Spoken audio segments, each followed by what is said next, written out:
ആഗോള നയതന്ത്രത്തിൽ വീണ്ടും അനിശ്ചിതത്വം സൃഷ്ടിച്ചുകൊണ്ട് അമേരിക്കൻ പ്രസിഡന്റ് ഡൊണാൾഡ് ട്രംപ് രംഗത്തെത്തിയിരിക്കുകയാണ്. അടുത്തൊരു സംഘർഷഭരിതമായ അന്തരീക്ഷം സൃഷ്ടിക്കുക എന്ന നിലപാടിലാണ് ട്രംപ്. അമേരിക്കയെ തകർക്കാനായി ഇറങ്ങിത്തിരിച്ചിരിക്കുന്ന നേതാവായിട്ടാണ് നിലവിൽ ട്രംപിനെ പലരും കണക്കാക്കുന്നത്. വെനസ്വേലയെ ഭീഷണിപ്പെടുത്തുന്ന അമേരിക്കൻ നടപടികളെ ന്യായീകരിച്ചിരിക്കുകയാണ് ട്രംപ്. മയക്കുമരുന്ന് കള്ളക്കടത്തിന്റെ മറവിൽ മഡൂറോയെ അട്ടിമറിക്കാൻ ശ്രമിക്കുന്നുവെന്ന ആരോപണങ്ങൾക്ക് കൃത്യമായ മറുപടി നൽകിയില്ല.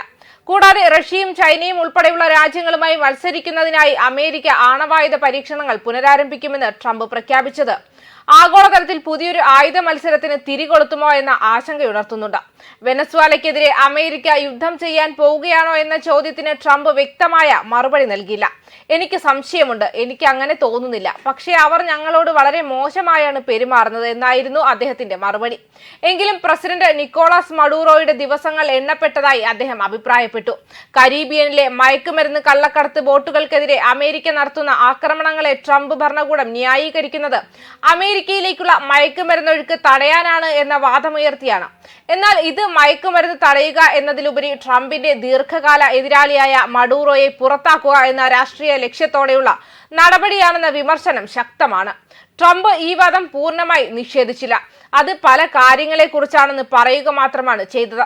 സെപ്റ്റംബർ ആദ്യം മുതൽ കരീബിയൻ, കിഴക്കൻ പസഫിക് മേഖലകളിൽ അമേരിക്ക നടത്തിയ ആക്രമണങ്ങളിൽ കുറഞ്ഞത് 64 പേർ കൊല്ലപ്പെട്ടതായി CBS ന്യൂസ് റിപ്പോർട്ട് ചെയ്തിട്ടുണ്ട്.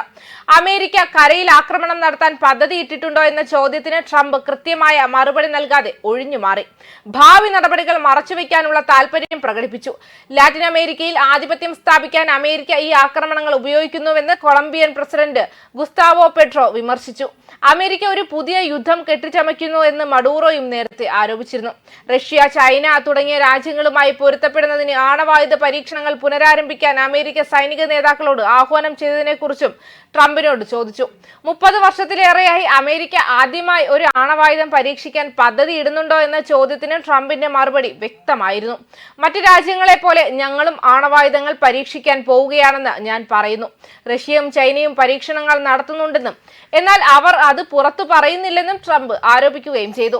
പരീക്ഷണം നടത്താത്ത ഒരേ ഒരു രാജ്യമാകാൻ ഞാൻ ആഗ്രഹിക്കുന്നില്ല എന്നും വ്യക്തമാക്കി. എന്നാൽ ട്രംപിന്റെ ഈ ആരോപണം തെറ്റാണ്. 1990, 1996 എന്നീ വർഷങ്ങളിൽ റഷ്യയും ചൈനയും ഇത്തരം പരീക്ഷണങ്ങൾ നടത്തിയിട്ടില്ല.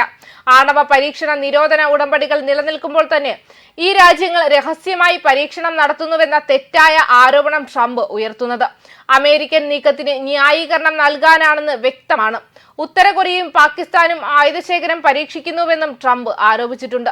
ട്രംപിന്റെ ഊർജ്ജ സെക്രട്ടറി ഈ ആശയത്തെ നിസ്സാരീകരിച്ചു. ആണവ സ്ഫോടനം സജ്ജമാക്കുന്ന നിർണായകമല്ലാത്ത സ്ഫോടനങ്ങൾ മാത്രമേ നടത്തുകയുള്ളൂ എന്നാണ് അദ്ദേഹം വിശദീകരിച്ചത്.